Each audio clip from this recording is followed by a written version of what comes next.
queria mostrar uma charge do AC 24 horas, que é a charge do futebol, Id. Mostra aí. A charge do futebol. Olha aí, o Gladson tentando passar o Nicolau ali, o Nicolau de zagueiro, o Gonzaga de goleiro, e eu vou explicar o sentido dessa charge. Mais uma vez, a base de apoio ao governador Gladson Cameli, como diz um amigo meu, parece a zaga do Vasco, passa tudo. Então, assim, a base, olha só, existiu uma lei de autoria do deputado Pablo Bregense, do PSD, que criava a semana de conscientização, né, para a doença, para os portadores de lúpus. Ponto. Dentro dessa lei, existiu um artigo que classifica o lúpus como deficiência. Veja só. É uma doença autoimune, né? É uma doença autoimune e já classifica como deficiência. O que ocorre?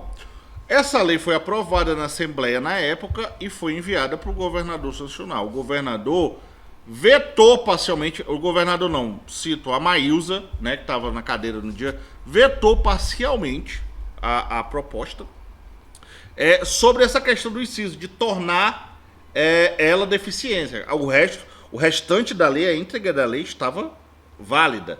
O que ocorre, e o argumento do Estado é o seguinte, que transformando o lúpus em deficiência, automaticamente se gera despesa previdenciária, despesa fiscal, porque a gente sabe que os portadores de deficiência no Brasil têm uma série de leis que abrangem, dão benefícios fiscais, por exemplo, na aquisição da compra de um carro, benefício também até na facilidade para se aposentar.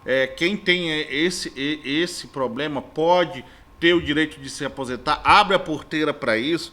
E o Estado estava preocupado com essa situação e ressaltou que no Congresso Nacional existe uma lei que já debate isso e que achava melhor que era mais razoável esperar uma definição do Congresso Nacional para depois se viabilizar a lei no Acre. Mas aqui o Acre foi pioneiro nisso. Eu achei... É uma lei que foi aprovada, está sendo aprovada aqui. O Acre é o primeiro a aprovar essa situação. Isso gerou uma discussão, inclusive a reunião aí, você pode ver a foto aí, Luiz Calixto com os deputados.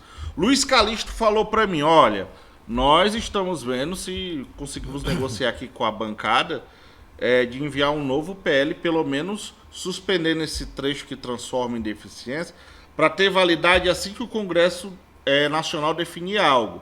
Mas, na hora de conversar com os deputados, a conversa foi outra. O fato é que o deputado Pablo Bregense conseguiu sensibilizar a base, mas eu chamo a atenção de uma coisa, Luiz Carlos. O Pablo Bregense votou favorável à proposta dele, a derrubada do veto do governo. E o que aconteceu? A base naquele momento. Foram 15 votos favoráveis à derrubada do veto. Teve o deputado Pedro Longo que votou, se absteve de votar, e a Maria Antônia votou para a manutenção do veto. O que chama atenção nesse voto? Foram os votos do Gonzaga e do Nicolau Júnior. Por quê? Eles, como os cabeças da mesa diretora, eles poderiam ter votado para a manutenção do veto. Quando eles colocaram o dedo ali e falaram, não, vamos derrubar o veto, a base foi inteira. Foi inteira. Entendeu? A base foi inteira. Tipo assim, se o Nicolau e o Gonzaga vão, eu também vou. Então, assim, é um assunto que pegou lá a Assembleia no pulo, nessa situação. Lembrando que vai ter projeto de lei cabeludo nas próximas semanas entrando antes do recesso, entendeu? Me falaram, inclusive, até em criação de cargos comissionados.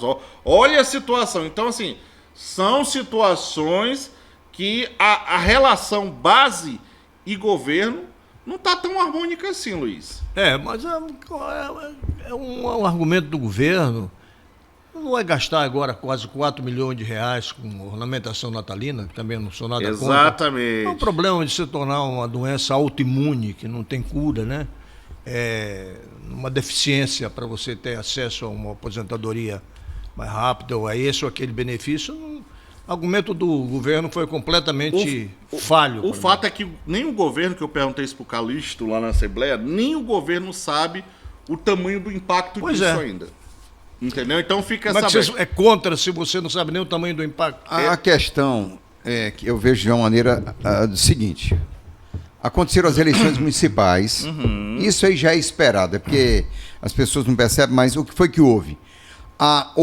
Está acontecendo aí na Assembleia Legislativa uma preocupação com a reeleição dos deputados. Está todo mundo preocupado. Querem aumentar. Essa rejeição aí ao veto é um recado claro ao Palácio Rio Branco. Claro, como foi a questão do IPVA. Do IPVA? IPVA. Então, o que é que a Assembleia está dando um recado? A base está dando um recado. Luiz, você lembra, Marcos também, primeiro o governo do Gladson, houve uma rebelião, o presidente do TCE, Ribamar, era o chefe da Casa Civil. O que foi que o governador e a Casa Civil fizeram? Demitiram uns 500 cargos dos deputados. Todo mundo chegou lá e começou a beijar a mão do governador e tal e tal. Querem de 3 milhões e 200 de emenda para 5 milhões. O Estado não aguenta, porque eles estão com medo de que secretário vai ser candidato, que tem vereador que foi eleito, que teve secretário que apoiou o candidato a vereador, mas cada vereador eleito também tinha deputado por trás. Exatamente. Entendeu? Então, começa uma correria, porque pela reeleição, é um saco, né? Sem fundo, meu irmão. Se o Estado abrir as pernas, é um saco sem fundo. Olha só, o Luiz colocou bem colocado que não tem uma situação do tamanho desse saco, né? Principalmente dessa questão do impacto da lei do lúpus. Se o Estado por exemplo, o Estado vai gastar mais de 2 milhões somente com ornamentação natalina. A Prefeitura de Rio Branco vai gastar mais de 4 milhões também.